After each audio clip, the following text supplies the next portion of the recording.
Arizona football pulls off arguably its biggest upset in school history while Kadeem Carey makes history on the ground. We have more on that game from our senior director, Greg Fingerhut. Also, Wildcats basketball is in New York this week for the National Invitation Tournament tip-off. We'll relive the journey there later on in the show.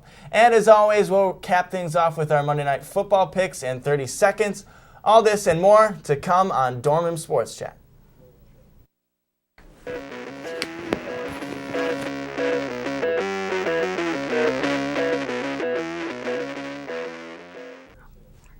Good evening, and thanks for joining us tonight on Dorm Room Sports Chat. I'm Joey Petrello, joined by Go AZ Cats reporter Evan Murray and the color commentator of Wildcat hockey, Nick Nolenberger.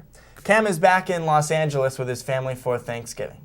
Saturday went down as one of the most remarkable in Tucson sports history. Not only did Arizona football stun the number 5 Oregon Ducks 42-16, but Kadeem Carey broke both school records for career rushing yards and touchdowns. The crowd grew larger and larger as the game progressed, and when quarterback B.J. Danker took the final knee to run out the fourth quarter clock, a heap of over 8,000 students from the Zona Zoo rushed the field to celebrate the Cinderella victory. UATV3 Senior Director Greg Fingerhut was down on the field for the game to highlight all of the action.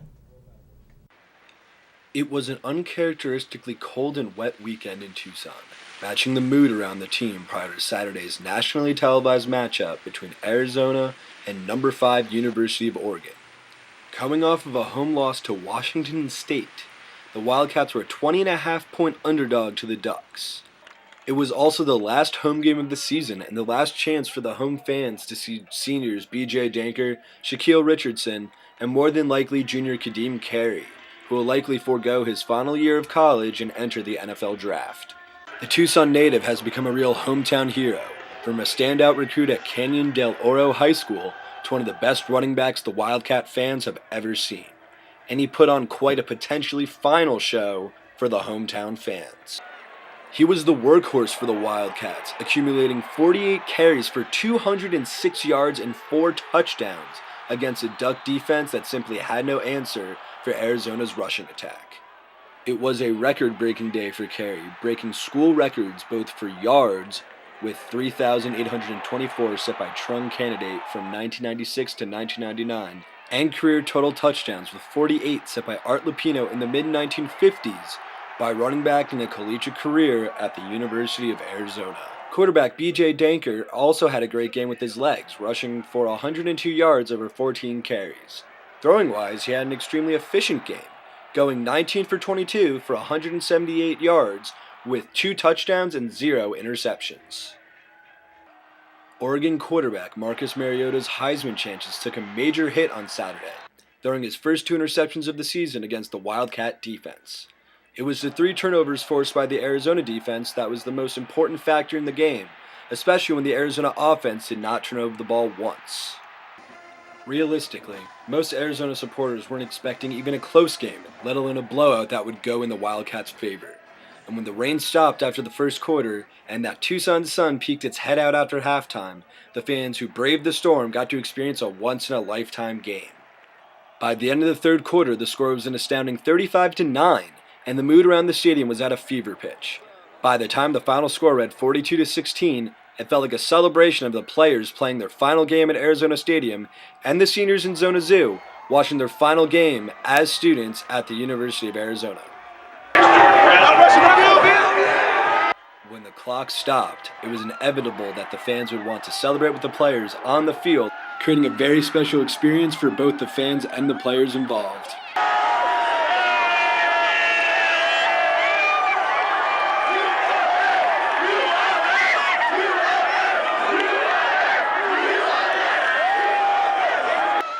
Reporting for UATV3 Sports, I'm Greg Fingerhut. This was uncontestedly the best we've seen the Cats play this season on both sides of the ball. Evan, why did it take them this long to finally come out of the gates as hot as they did Saturday? You know, I think it was more so about their games against UCLA and Washington State. You know, UCLA, I think they were really down after that game, which kind of had them moseying for the Washington State game as well. And I felt like for once they they knew that they needed this win, and it would really make their season mean something. Because otherwise, it was a good season for the Wildcats, but Sure. it was nothing to really.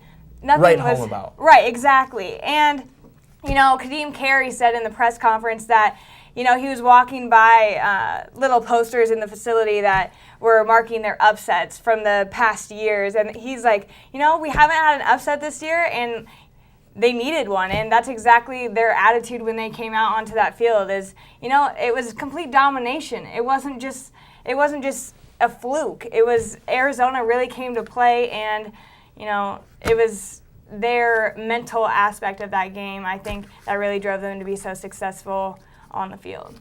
I mean, if this is Kadeem Carey's last game at Arizona State, and what a way to go out. But yeah. It's almost undescribable to just try to describe how they won the football game. You lose to Washington State last week. They lost the previous week to UCLA. It was almost like against Washington State, it was a trap game. You felt like they were deflated. The season was over. Completely. And I think they shocked the world. They certainly shocked us. We picked several weeks before they weren't going to win that game. I don't know. Amazing game, though. And it started off right from the start. It was Scooby Wright with that amazing interception. I think it set and the give a tone. lot of credit to Shaq Richardson for that, yeah, man. Yeah. Oh, yeah, he did 90% of the work. Right. But it's like those kind of plays are just those miracle plays that just kind of give you the energy and the mindset that you can maybe win this football game. And like you mentioned, it was all Arizona. It was a dominating performance. I was crossing my fingers still. It was double zeros, zeros in the clock, but it was amazing. They won the football game offensively and defensively, really a dominating performance. And I said something about Kadeem Carey mentioning that they were looking for that upset and that they needed that upset. But Shaq Richardson, I talked to him earlier last week, and he wanted to give Marcus Mariota his first interception. And that's crazy. Last week he said that. And so to think that actually happened, Shaq Richardson didn't give him his first interception. He gave him his second. But, he was a big part of that first interception as well. So, kind of ironic how it all played out, and, good for the Arizona Wildcats. And you got to give so much credit, like you mentioned, Shaq Richardson. Just the defense was dominating. This is supposed to be the most explosive offense in the country, and you couldn't tell it all. And it was a great job by Richardson. The corners were dominant coming up and making these big-time tackles. It didn't even look like an Oregon team. And maybe that's because they had no green or yellow in their uniforms. I didn't even recognize them when I first saw them, but I don't know. Those unis were awesome, though. I didn't you like can never it. I'm over it. Put some green and yellow in the uniforms. Like, dude, that's your colors. I don't get the black and gray. Well, they had the green helmets. I guess they had, in their swoosh on their pant, they had a little yellow. Right, so maybe they just weren't feeling themselves, from the unis. I don't know, but they didn't look like themselves, and I think everybody could agree on that. Though it was just the Tucson weather wasn't normal. It was raining. It was very confusing. Arizona was up for 2 touchdowns in the first quarter. Everything seemed like the roles were supposed to reverse, and it was such a turn of events. It was really crazy. Yeah, and Nick, we really can't say enough about Kadeem Carey. His accomplishments at Arizona, they speak for themselves. And with the nation watching, he delivered his best performance of the season. Does he get an invite to New York to be a finalist for the Heisman Trophy Award? At this point, I don't know how you deny the guy. He's going to break down the door if you don't give him an invite. But he's got to have a big game this weekend against ASU. This is going to be another big televised game. It's the biggest rivalry. This might be his last game before he goes pro. So we'll see what happens. I think he's got to get an invite. 48 rushes, all-time Arizona record for a single game. He had 206 yards, most rushing yards in a game this season. This guy he's the all-time record for rushing yardage at Arizona. He keeps on doing it. He has the most touchdowns in Arizona history. After you knew last year he shocked the country. No one knew who he was. Now this year everybody knows who he is. He has a target on his chest, and he still comes out. We have the 97th best passing team in the country, and he still rushes for phenomenal numbers. Numbers a little down compared to last year, but I think it's more impressive because people know who he is, and they're targeting him. See, to me, I don't think Kadeem Carey gets a Heisman Trophy invite to New York unless he plays really well against this ASU team. I think this is what will signify his year for him, unfortunately. Because you never want it to all come down to one game. But I think this one will be a big one for him. And, he's had, like you said, and what's obvious, he's had a very impressive season.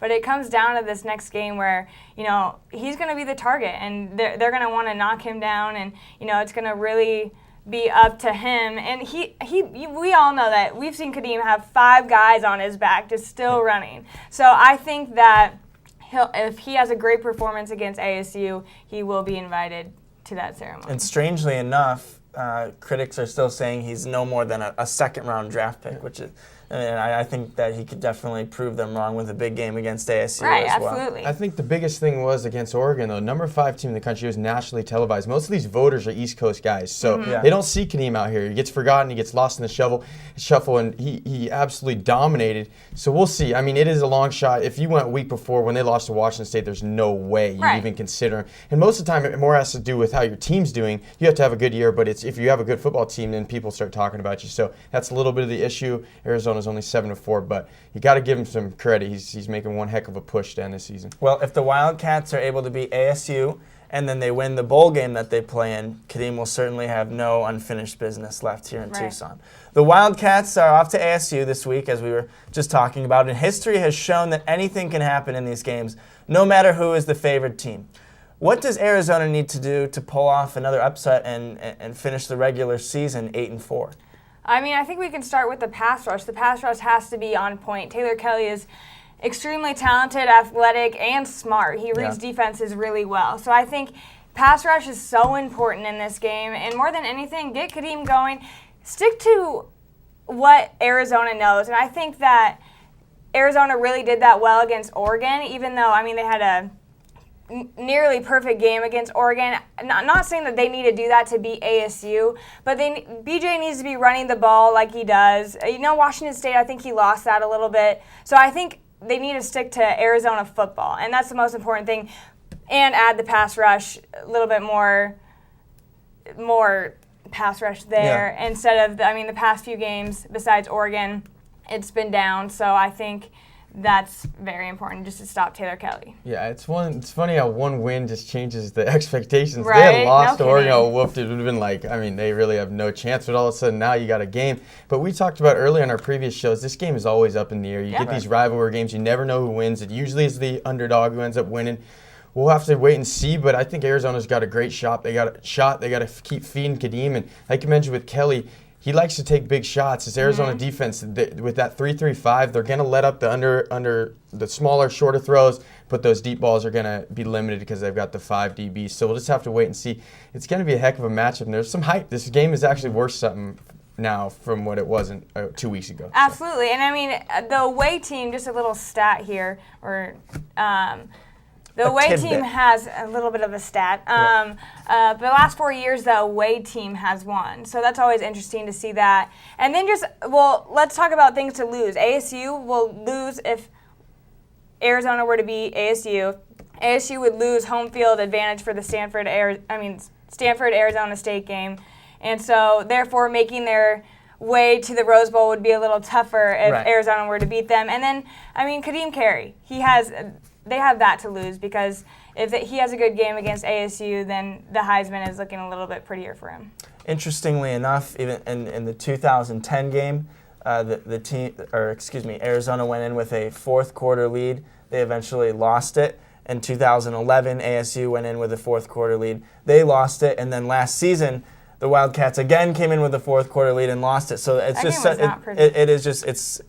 up in the air every single time. Don't go away. We discuss Arizona basketball when we return after these messages. You are watching Dorman Sports Chat on UATV3. I'm Derek Williams, your former U of A Wildcat. You're watching UATV. Don't change the channel.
Welcome back to DRSC. It wasn't just a historic week for Arizona football, as last Monday Wildcats basketball head coach Sean Miller earned his 100th victory with the program after defeating Fairleigh Dickinson 150 in the opening round of the National Invitation Tournament tip-off. The following night, Arizona would advance to the semifinal round following an 87-59 victory over Rhode Island. And now the top-seeded Wildcats will square off with the 8th seed Drexel at Madison Square Garden in the heart of New York City.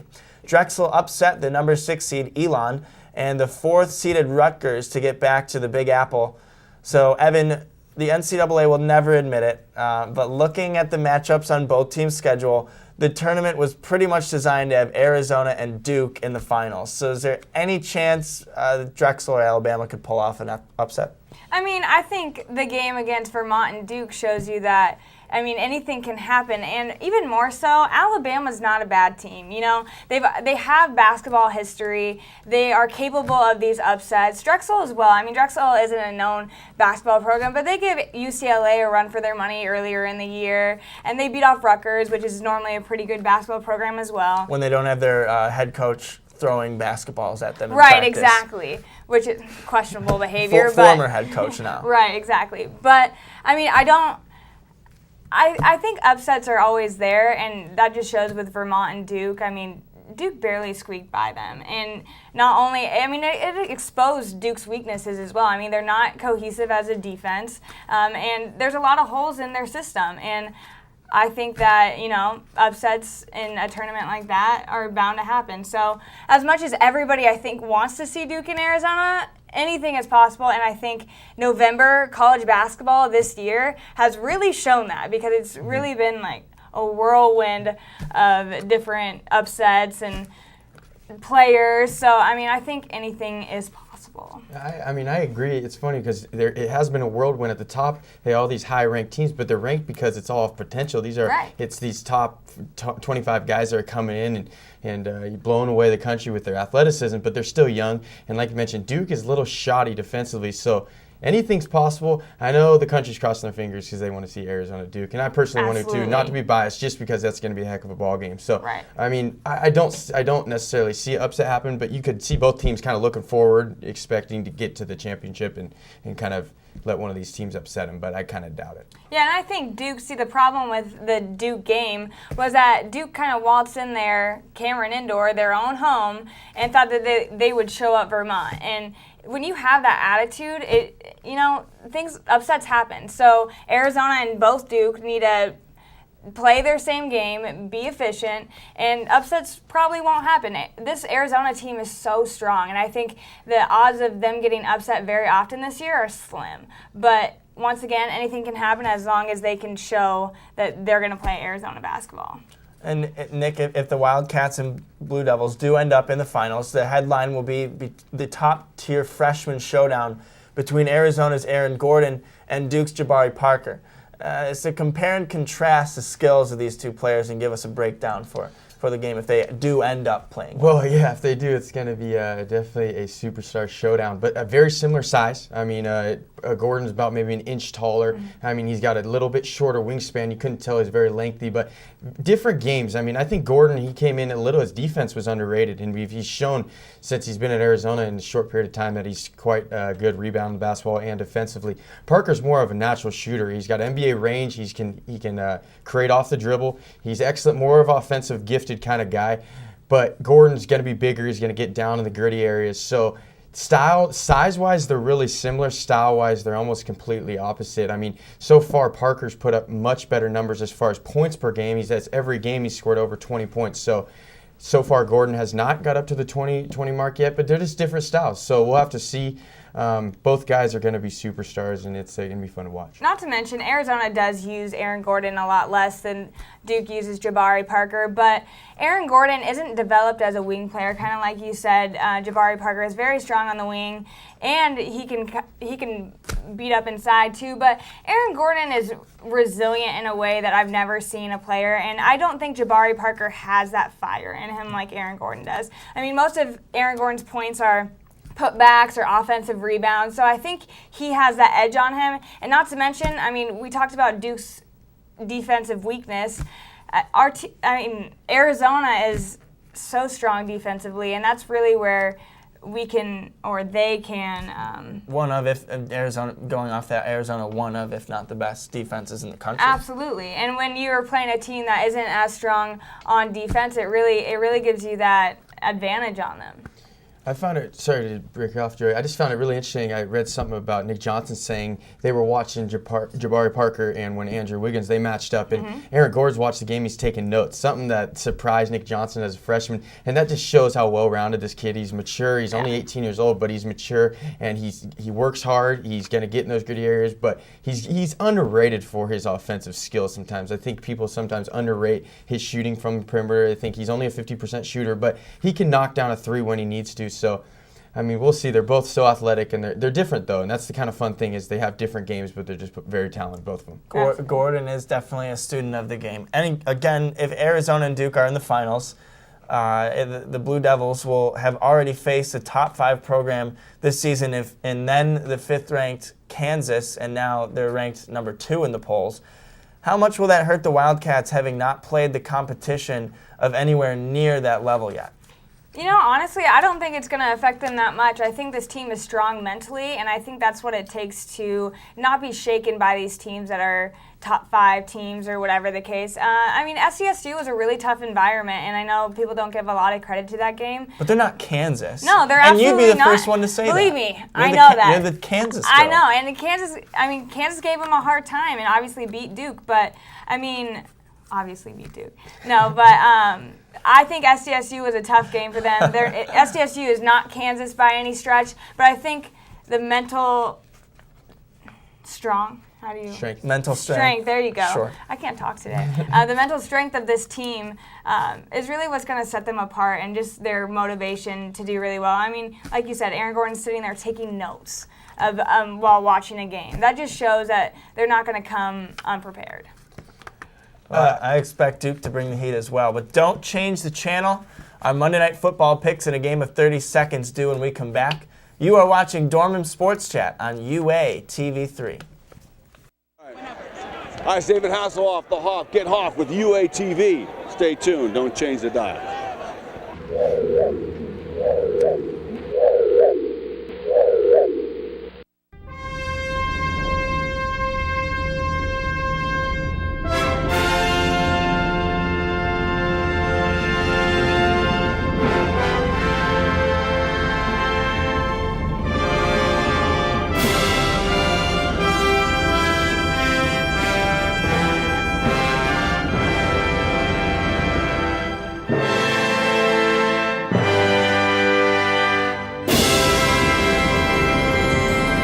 People may tune out someone they see on a median trying to sell newspapers. Those extra few hours of having to swipe your CAT card to get in at night might be keeping non-U of A students out of the library. And while some are traveling to Mexico for cheaper gas, others are forced to pay those high prices at the pump.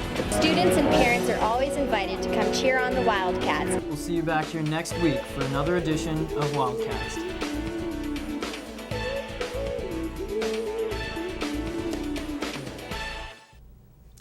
Thanks for sticking with us. It's time to review what's happening in the NFL tonight.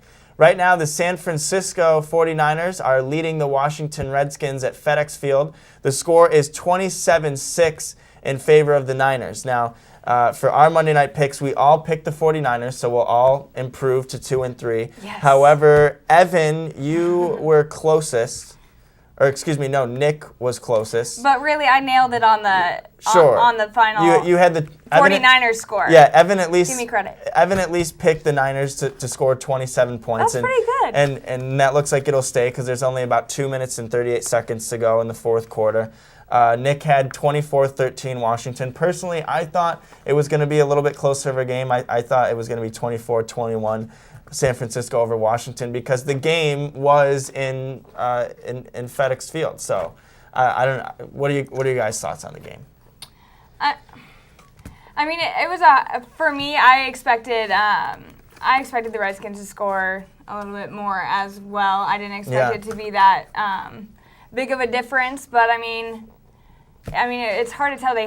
Their season's been pretty rocky. So and especially usually their offense is better. Their defense has been not very good this season either. And even to put it simply. Yeah, to put it simply, and also RG3's leadership has been questioned by even his teammates multiple times throughout the season. So it's just kind of interesting how the season has played out for Washington. It's just a different team than it was last year. RG patched up a lot of stuff last year running that read option. This year they can't run as well because he's got a banged up knee. So I mean, San Francisco's struggling from the same issue because they don't want Kaepernick to run the read option. And now you got to find guys open. You actually got to throw guys open and stuff, and now they're both getting challenged. I think RG3 is probably has the bigger upside throwing the football. But, I mean, I got way more faith in the Niners. That D is good. They've been to the NFC and Super Bowl the last 2 years, NFC Championship that is. So it's a good football team. Yeah, it's kind of crazy how things all played out with the Redskins. I think we can all agree that RG3 came back way too early. Right. All right, well, it's that time, everyone. Time to close the show with a game of 30 seconds where each of us have half a minute to voice an opinion on any topic in sports of our choosing. Evan, start us off. Well, it wouldn't be right if nobody mentioned ASU U of A rivalry week, but let's mention the fact that ASU came over and spray painted copper, or was it yellow? Yellow. It was yellow on one of our statues that say Wildcat family. Pretty disrespectful. I mean, thank God we could just wash it off, right? But spray paint could potentially not be washed off. We just painted your A. Like, you can repaint that. That's fine. So just a little bit more class, Sun Devils. Jeez. But we're all excited for the game. I know that. And Nick, let's hear from you. Well, I'm going to talk about the NBA and just, I mean, Kobe gets that big deal. He's going to make 24 over the next 2 years, 24 each year, so 48 total. But it's insane. Guys like LeBron, he took a pay cut when they got D-Wade. They had the big three come in. Even the Celtics, when they tried to put that championship team together, they're not going to be able to give anybody a max deal. I know they were talking Melo potentially. I don't know if Melo would work that team. I don't really think Melo's got it to win a championship. But I don't see the Lakers winning anything in the next 2 years with Kobe dinged up and making that kind of money. So we'll just have to see what happens. But interesting maneuver. Interesting takes, guys. All right, it's my turn. I want to talk about Tom Brady and the entire New England Patriots team overall. They came back last night against the Denver Broncos, who were the clear favorite to win the AFC, earlier in this season. Everybody's saying that Peyton Manning is going to break all these records. He's going to emerge himself as the better quarterback over Tom Brady. I think that Tom Brady answered that question pretty well last night. Obviously, is a better thrower in the cold, better in the clutch, and it's going to be a real interesting postseason when these two guys match up again. We'd like to thank you once again for tuning in to DRSC tonight. Remember that any part of the show you may have missed or want to watch over can be seen when the full episode is uploaded to our YouTube channel, which is titled UATVCH3, all one word. So for our analysts, Evan and Nick, our senior director, Greg Fingerhut, and the entire production crew, I'm Joey Petrello, cordially wishing you a wonderful rest of the week and a Thanksgiving filled with family, fun, and football. You are watching Dorman Sports Chat on UA TV3.